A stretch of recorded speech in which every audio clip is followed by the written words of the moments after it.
Ben, 0-0. Did you deserve more than that? Possibly, yeah, possibly. We had a few chances. I think more in the second half. A few good chances to get the goal. But like we said in there, it's a clean sheet. 5 unbeaten now, 3 wins, 2 draws. So we'll take the positives out of it. On paper, it's a game you'd probably be expecting to win at home. But when you step back and look at the players you've got missing, and then to lose Joe Burgess after 3 minutes, Greg playing at the back, admittedly did very well, but you were a bit patched up, and 0-0's 0-0. Exactly like you say, we've got a few boys missing. Obviously, Burge gone off early doors with looks like quite a serious injury, so hopefully he's okay.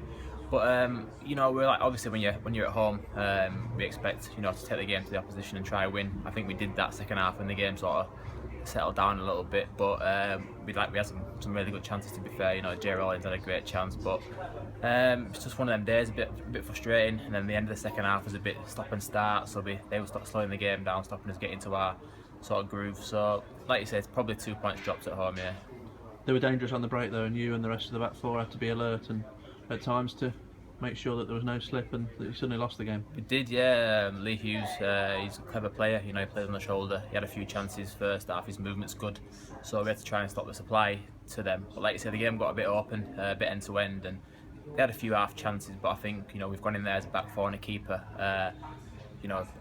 Marshy's dropped in the back four at the end, and so as a back 4-5, we're pleased with the clean sheet, and hopefully the goals will come. And Marshy's tackle with 5 minutes to go, it looked like he was a world-class centre-half with that. Yeah, we were just saying in there, he's gone right through. It's a great tackle. He's gone right through the ball, the man, and he's saying he's got a dead leg because the guy landed on him and went that high. But it's a great tackle, and he filled in really well in there, centre-half. How have you settled in? Obviously you got off to a winning start at Altrincham. It was FA Cup weekend to forget last weekend, but then another point tonight, and it's 5 unbeaten in the league. Yeah, personally, I'm enjoying it. When you come into a new changing room, it's always to know a few boys always helps. So I've settled in well. Played 3 games, and like you say, last week was a real disappointment in the FA Cup. But back to the league now, and the gaffer in there saying 5 unbeaten, and we'll try. We've got some tough games coming up in the next few games, but they're sort of teams that'll come out and try and attack us, so it could suit us a bit because the game will be more open. So, like we're saying in there, I've got some big games coming up, and hopefully we can stay unbeaten for as long as possible. You started the season at Woking, started 6 games I think. How did a Bradford-based player end up down there in Surrey? Yeah, well, it was weird when I was out of contract in the summer, and the manager there just rang me and said there was a game for me to play in. It wasn't even a trial game really, it's a game to play in pre-season, so I went down just for the day, played, and he wanted to see a bit more of me really, so I played a few pre-season games, got a contract, but just with him being part-time, and like you say, a Bradford lad down in Surrey, I was staying down there, but it's getting a bit tough with the travelling, things like that, and part-time wage, travelling that far, stuff like that, so we managed to sort something out sooner rather than later, so I'm glad that there's not too many games gone, and I can come into this team now, not too far into the season. So I was pleased that we could get sorted and get nearer to home and playing a good team here. And you mentioned knowing lads, the 3 Bradford lads last year, Juicy, Lamin, Chip, I presume you all played with all of them and knew what they were about. Yeah, obviously I played with them at Park Ave towards the end of last season.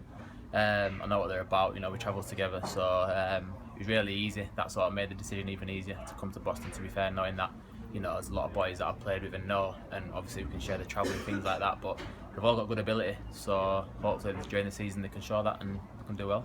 And what are you expecting next week at Salford? They're obviously a club on the up, they've got a lot of publicity and a lot of interest about them at the moment. Perhaps you've got to go there and cause an upset, maybe it's even at that level now. Yeah, just been saying in there, the manager, teams like that are going to attack us, so it could suit us, because we've kept 2 clean sheets now in the league in a row, so if we can defend well, and we've got Big Greg, we've got Jay Rollins, Justice to come back, we've got good pace up front, good legs, so we could be a dangerous team on the counter attack if we're going to go to teams like that are really going to come to us. But there's no reason why we can't go there and obviously get a result and have an upset.